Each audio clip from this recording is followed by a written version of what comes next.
What's up, guys? Welcome to Daily Dose of Reddit. This is your host, Zach, and today's subreddit is r/ProRevenge. This story's called Booty Hole Manager Destroyed My Childhood Game Store, So I Got Him Fired. I judge card games from local to world championships. For several games, I was head judge at the World Championships. The town I grew up in had a game store. It was ran by a husband and a wife, and eventually their kids joined in on the fun, and it was a lot of fun. Every night, there would be no tables open, and for bigger tournaments, they would rent out vacant storefronts in the shopping center to fit everyone that would come. Eventually, they moved the store to a bigger store, and it would just keep growing. Some that grew up in the area and played at the store eventually had kids of their own, and they played in the store too. It became a tradition. This is the place that you took your kids to their first RPG game, or where you buy them their first booster packs. The only Friday nights that this store would be empty was if there was a big football game at the high school. The reason the store was so popular was because of the couple. They were never flashy, and they treated everyone as if they were the best player in the world. They'd give away free snacks, sodas, and booster packs for every little occasion, and sometimes just because. They were more than patient with the players, helping them build decks and helping people get better at the games. They also knew and were able to teach every game they sold in the store. I could walk in any day and there would be several RPG groups and rows after rows of people playing all sorts of games. Didn't matter if I bought anything or not. I can stay from open to close and not spend a dime, and they would still treat me like I dropped $1 million. It was nerdvana. It was also the store where I judged my first event after I got my initial certification, and the husband had me as a judge for almost every event, and he would compensate me half a box of booster packs for the smaller events and up to 2 boxes for the bigger ones. For one really big release weekend, he gave me 6 boxes of booster packs and paid me. His wife was equally amazing and loved her nerds, as she affectionately calls us, more than he did. She would bake cakes for birthdays. Every day for the week leading up to Christmas, there would be a tin of cookies always stocked and baked the night before. If people got in a jam and needed a last-minute sitter, they could leave the kids at the store and she would warn the parents that she'll watch them, but she'll also teach them collectible card games. I think this is also why the store made so much money. The rumor was the store actually belonged to her. Life happened, and eventually I ended up living in a city about 3 hours away. And a few years ago, I heard the wife died and the husband couldn't bear being in the store because everything reminded him of her, so someone else was running the store now. I planned on visiting the store, but being 3 hours away, I just couldn't make a casual trip there, as a round trip would be 6 hours. Around the middle of last year, the store announced that they were going to host a major qualifying tournament. This generated a lot of buzz. People from all over the region were making plans to travel to it. I thought this would be a great time to visit the store, so I made plans to go. About 2 weeks before the event, I got an email from the publisher asking me to judge the event. I thought this was odd, as for store-level events, the store fields the judges and the publisher doesn't get involved at all. Also, while there are a number of us judges, we're not so numerous that we don't know each other. So I knew there were enough judges in the store's area that should be able to handle the event. I wrote back saying, I was hoping to be able to play, but shouldn't there be judges in the area that would be able to do this? They wrote back with, there should be, but the store owner said he couldn't get anyone even with the list we sent him. Red flag! They ended the email with, you should talk to the other judges from the area and see if you can get more of the story. I wrote back with, give me a few days to think about it. I immediately started contacting the judges in the area. They all told me the same story. The store was sold to a guy, and he was great. It was the manager that was the problem. He was a judge as well, but he thinks he knew better than everyone else. The manager would override obviously correct rulings because he was buddy-buddy with the person the judge ruled against. Apparently, this also happened at a major regional tournament. Now, one of the reasons I judge instead of play is judges are pretty well compensated. Now anyways, not just with booster box in our pay, but we also got some pretty sweet exclusive promos and swag. This booty hole manager was hoarding judges' promos for himself. The judges found out about this after they went to a major event, and another judge was talking about a sweet swag he got. The area judges put 2 and 2 together and realized what was going on. After this happened, judges that lived in the area all agreed they wouldn't judge under him ever again. This wasn't the worst of it. He would harass players, saying they can't bring any outside food or drinks. They tell them they have to buy products if they want to play in the store. He would harass the RPG players, telling them they have no life and they're just wasting valuable time they could be using to play better games. Needless to say, people tried to avoid him, but as the owner would sometimes run the store himself, no one could be sure when the manager from hell would be around. I was livid. This was the store I grew up in. This was the store I learned to play and mastered all my favorite games. And this prick was killing the store. I started to formulate a plan. I wrote to the publisher and told them I'll do it. Also, what was the judge's swag for this event? They wrote back, really grateful as they would have had to pull the event if I didn't agree to it, and told me everything I would get for judging. They even told me they'll throw something in special for me for helping them out. I wrote back asking for a specific item. I knew that the asshat manager would definitely want, and I could use to trap him. The publisher wrote back saying yes, they would include that in the tournament kit as well. The day of the event, I woke up at the ungodly hour of 5 a.m., got ready and left the house at 7 a.m. and made the 3-hour drive to my home store. I got there and there was already a line wrapping around the store. I said hi to people I knew from the store and those I met at larger events. It was like a mini homecoming. I walked in and the new owner, the manager, and 2 other judges were there and went over the day. The manager started saying that he's a level mid-tier judge and that was the highest in the area right now, so he would be the head judge for the event and what he says is final. I told him that I was a higher tier judge. On top of that, I had several advanced roles qualifications. He said I was bullcrapping him until I showed him my certification.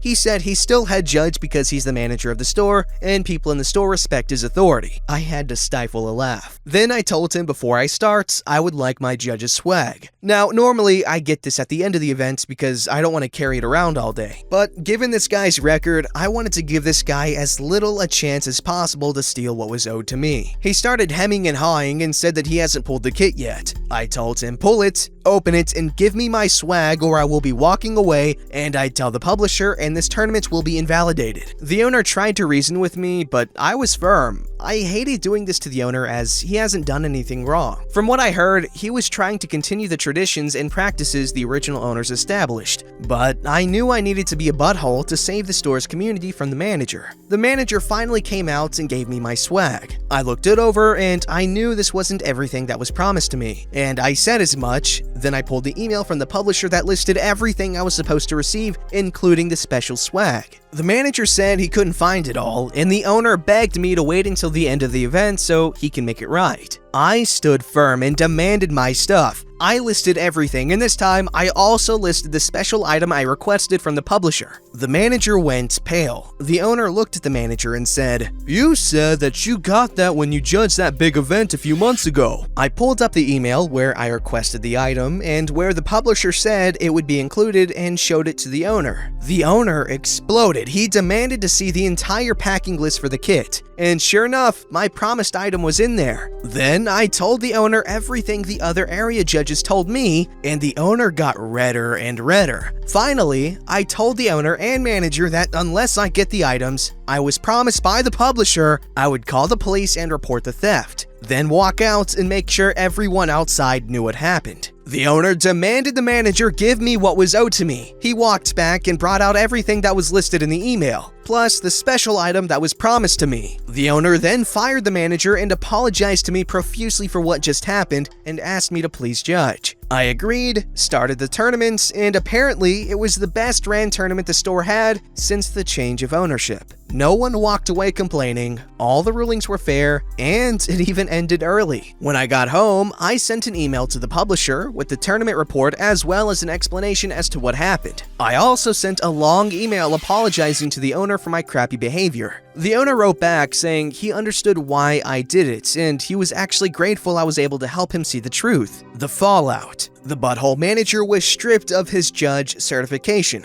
Also, the guys he tried to help cheat were given bans from the game. The owner hired one of the area judges to manage the store, and it's slowly going back to what it was before the reign of Butthole Manager. In the grand scheme of things, this wasn't some huge injustice that was righted, but this store is like family to me, and you don't mess with my family. People like that are like super important to their respective communities, and to lose someone like that is always a really sad thing. That's the beauty of a mom and pop shop, okay? Obviously, you can get some that are like horrible buttholes because they don't have to answer to a corporation, but you also get people like this that seriously love what they do, and they want to spread that passion to everyone else, and they make everyone feel so welcome. Anyways, good on this guy for getting that butthole manager fired. This story's called, I Helped Get My Wife's Boss Fired. So this is a story all about how my wife and I got her boss fired. For reference, my wife will be called Mary, and her boss is Karen. I know, original, right? So Mary started working for college 5 years ago as an administrative assistant. She was given odd and end tasks, one of which was writing up the school handbook. She noted in the handbook that staff were required to take time for professional development. After some years and a few promotions, she lands a manager position in the department and spearheads an initiative to have all staff under her have approved time to attend professional development conferences. Karen always rejected this idea, but Mary decided one day to go to Karen's boss. We will call him Bob. Bob is great. Once Mary had enough weight in the college, she went around Karen and got Bob to approve conferences for everyone in the department. For the next year or so, everyone got to choose any conference around the continental USA to attend on the company's dime. Everyone would come back with notes taken at every session attached with a conference itinerary and given to their direct superior as proof of attendance. The employee would also present key points learned from their conference at a weekly departmental meeting. Pretty simple morale-boosting opportunity, until someone had to abuse it. Karen had been bragging to other department directors as well as to Mary about swimming with dolphins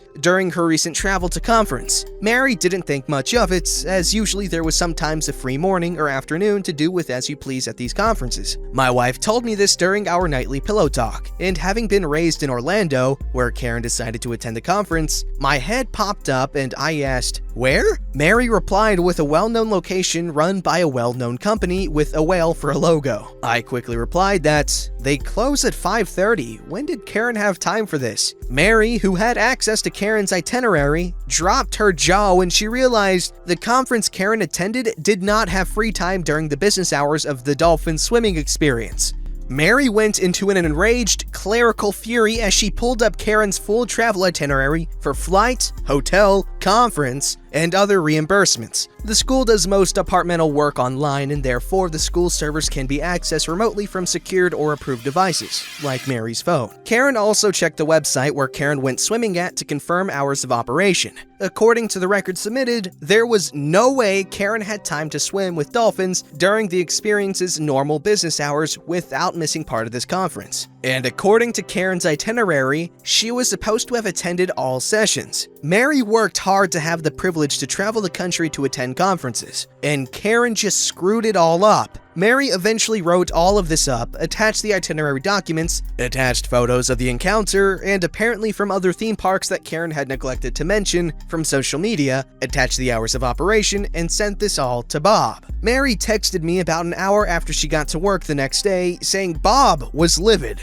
He was currently in the process of questioning everyone Karen had bragged to see if the stories all matched up. A few days later, Karen was fired from the company for only attending one session of the 3-day conference, lying about her report filed, using company funds for travel, hotel, and food to go play at theme parks, and for submitting a time card to get paid while doing all of that. Although Mary's name was anonymous through all this, Karen seemed to blame Mary anyways. Karen sent mean and dark texts to Mary several times until the school could send a cease and desist. Worst of all, I guess Karen's husband was a deadbeat, so not only did Karen have to trade in her massive SUV for a smaller vehicle, she had also just signed on a new house only days before she was fired and now had no income to support the said home. I'm not completely completely cynical. People shouldn't be homeless, but Karen had also taken credit for a lot of Mary's work, made Mary do Karen's workload while Karen went AFK, and many other instances of foul play I can't remember because there's so much pillow talk. Needless to say, Karen reaped what she sowed. Okay, I'm gonna be real with you guys. I'm not excusing buttholery. Karen was obviously a jerk. But you know what they say, boss makes a dollar, I make a dime. That's why I swim with dolphins on company time.